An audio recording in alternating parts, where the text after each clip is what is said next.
I'm liking to shoot Fujifilm. I'm liking to shoot Fujifilm for street photography a lot, but I don't have the full frame quality on Fujifilm till now. And I want to share with you why I do think that in the end I feel that Fujifilm is the best compromise and the best choice for street photography with full frame like results depending on the camera gear and lenses that you'll use in a Fujifilm system. So let's talk about this now. Hi there and welcome to my channel, Tudor Matescu here. In this video I want to talk and to share with you my thoughts about the Fujifilm system and why I like and why I don't like about the Fujifilm system and why in the end I feel that this is the best compromise compared to a full frame camera. Just for reference, this is Sony A7C, a full frame camera. Also out there it is Nikon ZF, a full frame camera, and also we have Canon RP and Canon R8 small full frame cameras. But I feel that Sony A7C for the moment with Sigma lenses, it's as close as you can get to a Fujifilm-like experience because you have an aperture ring. And also the images that are rendered from the Sigma lens are extraordinary. Really loving the colors. The Sigma lens is making a big difference on a Sony camera. And I've made a video about this. You can check it out, link in the card or at the end of my video to see my impressions about this combo. But is this combo enough? It's enough to use on Sony A7C Sigma lenses with aperture rings. It's enough to use on Nikon ZF Viltrox lenses with aperture rings or those plastic Nikon Z lenses. It's enough.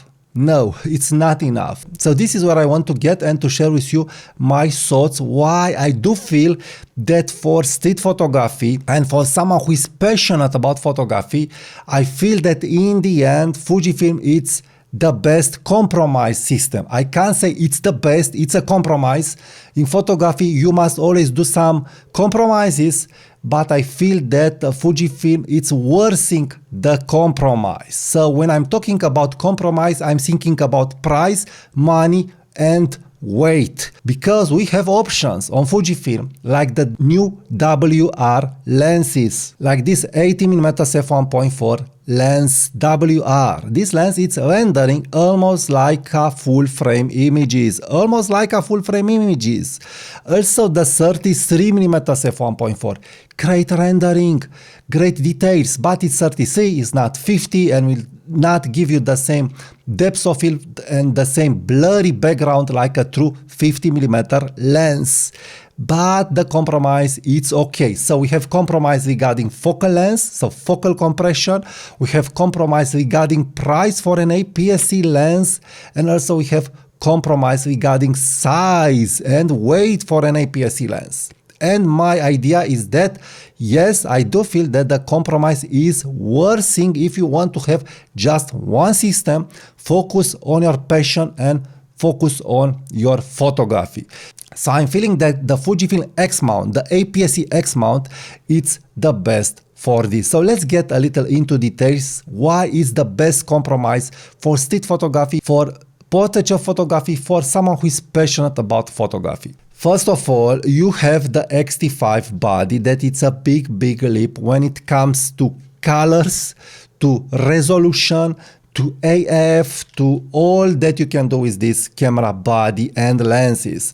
So you have here outstanding technology and outstanding options for film pictures, for acros-like pictures, for black and white pictures, for JPEG straight from the camera. So this body, it's an amazing and outstanding body that has amazing, outstanding options on it. And we'll get immediately why Fujifilm needs to release the X-PRO4 to take the Fujifilm system to the next level, because I'll tell you immediately why I don't like about this body. So the technology that it's in the body, the results that are in the body, I'm really liking it, but it's not perfect. Also the X-T30 Mark II. A great small camera, but not perfect, very small, great when you want to get rid of the weight of the X-T5 body, but this is it. So it's a complementary camera in a system. But this is the next point. You have complementary lenses and complementary bodies. But unfortunately, we don't have enough rangefinder looking like bodies like Sony is having on the Fujifilm system. We have these SLR looking bodies that I'm not a big fan of it. I'm starting to love them because they are doing a great job compared to the rangefinder bodies that Fujifilm made. And I'll not enter in the discussion of the rangefinder bodies that Fujifilm made. Almost perfect, but not perfect. Almost perfect, but with problems. Almost perfect, but with build quality issues. But we have bodies, enough bodies that can complement each other. The best body that Fujifilm is making is the Fujifilm X-T5 body. X-T3, X-T4 bodies are great bodies.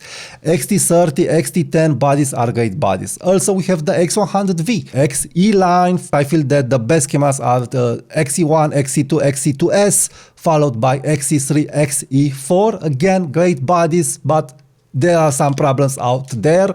I will not enter in those details.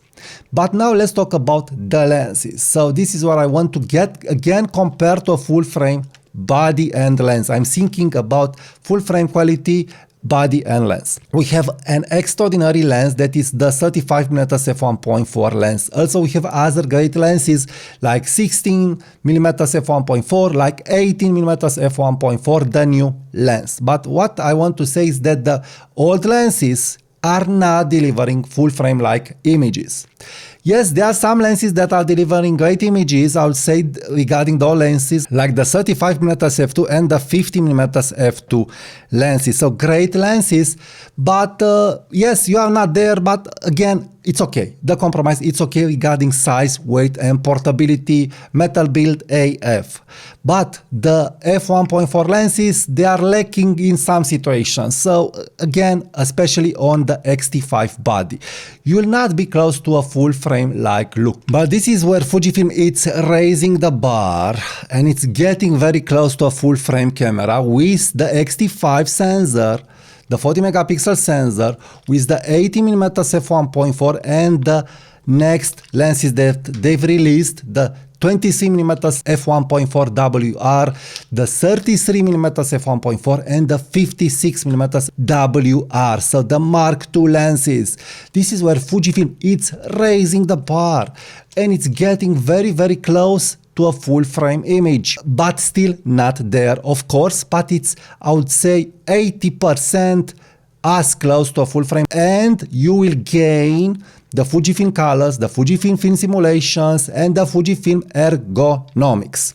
And having all this package, I do feel that it's okay for street photography to lose the 20% image quality from a full frame camera.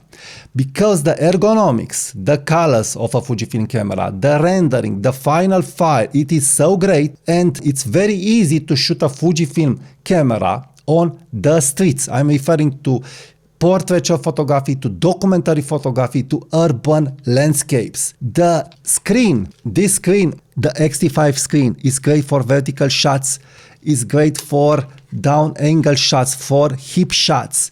It's great. The mechanical shutter is very silent. Let's do a comparison between X-T5 mechanical shutter and Sony A7C mechanical shutter. So I have Sony A7C and X-T5. Let's hear the mechanical shutter of Sony A7C and X-T5.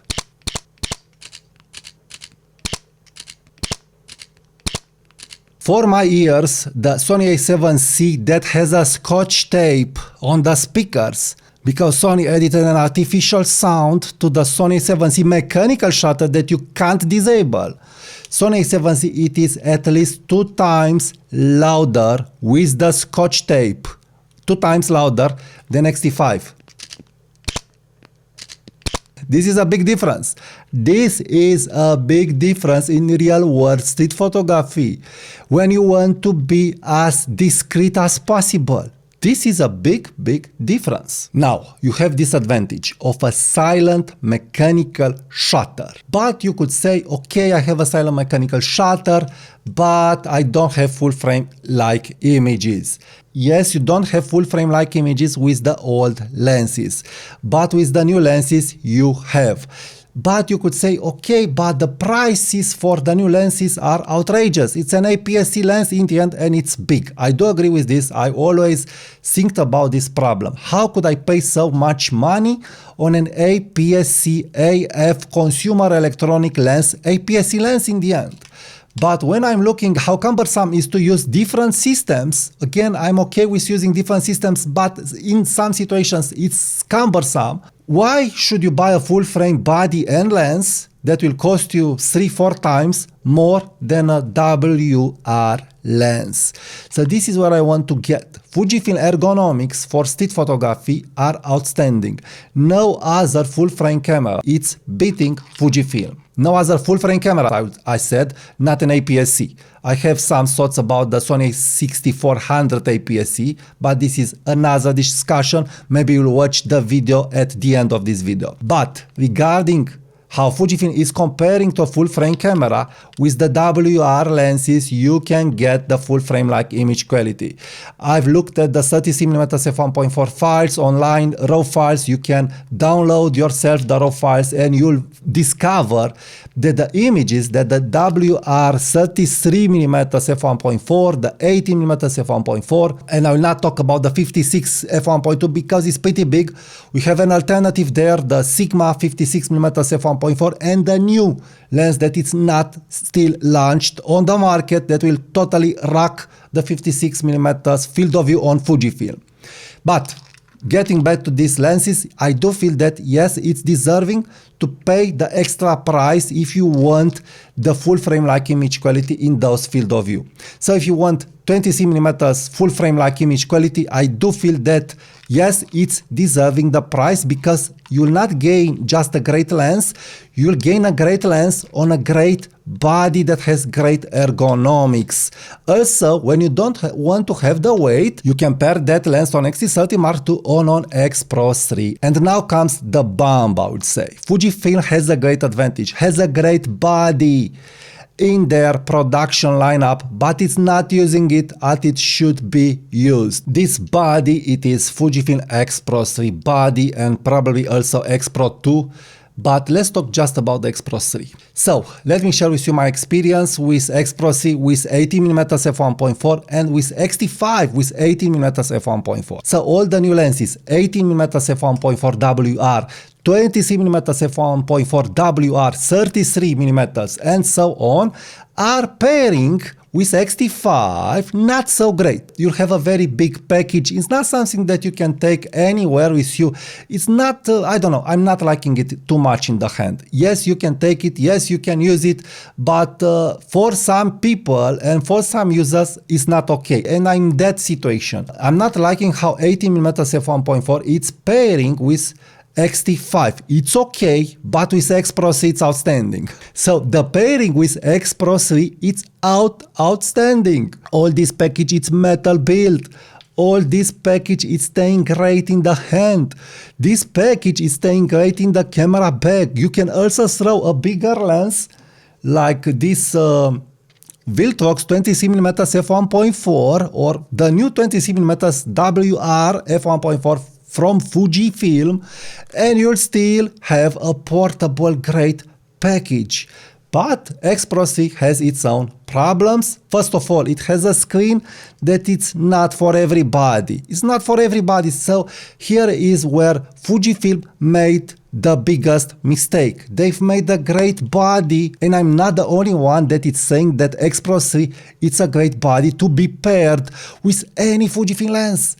So this is my idea. This is where I feel Fujifilm could shine if they will release an X-PRO4 body. An X-PRO4 body, just like an X-PRO4 body, even if it will be a little bigger and with a little extra weight to it, it's at another level compared to X-T5. It's not just about the rangefinder looking camera. It's not just about a Leica looking camera. It's not just about a retro looking camera. No. It's really, really practical. It really has a great balance to it. It really has a great grip to it. And you can use it with bigger lenses without problem. Of course, you can add some thumb grip if you want more ergonomics and so on. You can do all kinds of options on it. but I feel that this is the best body for this. Also, Fuji X Weekly has a review for X-PRO4 where he is also saying that he is feeling that X-PRO4 it is great to be paired with bigger Fujifilm lenses. On the other hand, X-T30 Mark II is not there. It's small, it's working with a bigger lens, but this is better. X-PRO4 is much better. X-PRO4 body, it is perfection. So this is where I feel Fujifilm is losing it a lot. They could really compete with full frame cameras by offering an X-PRO4 camera with a normal tilt screen and with the screen that is tilting vertically like on X-T5. If they will make the X-PRO4 like this, then yes, I really do feel as a Fujifilm user, you should not look to another full frame alternative, because what you get here, the silent mechanical shutter, remember this, great AF, great film simulations, great colors, it's all what you need. You can look just if you want to have more systems, and this is okay, but if you want to have a do-it-all system, from small to big for street photography, I'm referring just to street photography especially, then I feel Fujifilm has all what you need here. You really have all what you need. You can use the optical viewfinder, you can use the hybrid viewfinder, you can use the electronical viewfinder, you can use the screen. So you have a Leica-like experience, how I've showed in other video, how you can set up the X-PRO4 to have a Leica-like experience. So you'll have it all with an X-PRO4 with a tilt screen like on X-T5. So this is where Fujifilm should go. Make an X-PRO4 and make more bodies like X-PRO3. Stop with the SLR bodies. They are okay, they are fun, okay. But you need to have a great body to accommodate these bigger lenses for people like me that want a small compact camera. You can have a bigger lens but make the bodies like X-PRO3. I've used this combo again and again and I'm really loving it. I'm really loving it for what it is. So this is the solution for Fujifilm from my point of view, to have a do-it-all system. Yes, you'll not be 100% as on a full frame camera, but having in mind the downside and the ergonomics that you have on a full frame camera, you can't use a silent mechanical shutter at all. Also the flip screen, I'm not liking it at all. I feel that the X-PRO4 body with the X-T5 screen, it's the best solution for Fujifilm to become more and more attractive for users that are wanting to use a complete system for street photography and for fun photography. So these are my thoughts regarding Fujifilm cameras and Fujifilm lenses and why I like Fujifilm. So yes, you can find all that you need here. I feel that what you are missing now to complete these new lenses, it's a true capable smallish X-PRO3 like body metal build that will accommodate these lenses at another level, So I really do hope Fujifilm will come back with X-PRO4. Please check my next videos about Fujifilm and the cameras that I've talked in this video. Give a like to this video, subscribe to my channel and also subscribe to my newsletter for more tips and tricks and news from me. Thank you and I'll talk to you soon. Bye bye.